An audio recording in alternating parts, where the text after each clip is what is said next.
Hello everyone. তো ছোলা ছিল, তো চিন্তা করলাম একটু মজা করে ছোলাটা মাখাই। তো ওটার জন্য আমি পেঁয়াজ, লেবু আর কাঁচামরিচ নিয়েছিলাম। আমার সাধারণত বুট বা ছোলা যেটাই বলেন, এটা এভাবেই খেতে বেশি ভালো লাগে। তো আমি এভাবে করেই বানিয়েছি। সন্ধ্যা নাস্তা বলতে বলতে এখন পানি চলে আসতেছিলাম ভিডিওটা যখন ভয়েস দিচ্ছিলাম। সন্ধ্যা নাস্তা এরকম খাইতে ভালোই লাগে। আমার অবশ্য মুড়ি দিয়ে খেতে খুব একটা ভালো লাগে না, আমার ছোলা এভাবে করেই খেতে ভালো লাগে। আর লেবু তো মাস্ট, লেবু থাকলে তো খুবই মজা লাগে। তো আমার মতো কারা এইভাবে করে ছোলা মাখা খাও, কমেন্ট করিও।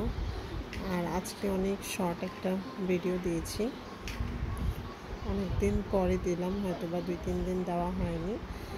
তো আপুরা যদি ভালো লাগে তাহলে কমেন্ট করিও যে কারা আমার মতো করে এইভাবে ছোলা মাখিয়ে খেতে পছন্দ করো। আর ভিডিও যদি ভালো লাগে তাহলে প্লিজ লাইক করিও, কমেন্ট করিও, শেয়ার করিও।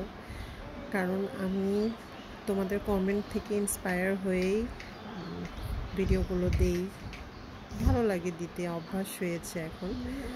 তো আশা করি আপুরা কমেন্ট করবা, তাহলে আরও বেশি ভিডিও দিতে ভালো লাগবে। তো যাদের ভালো লাগবে কমেন্ট করিও প্লিজ। সবাই ভালো থেকো। আসসালামু আলাইকুম।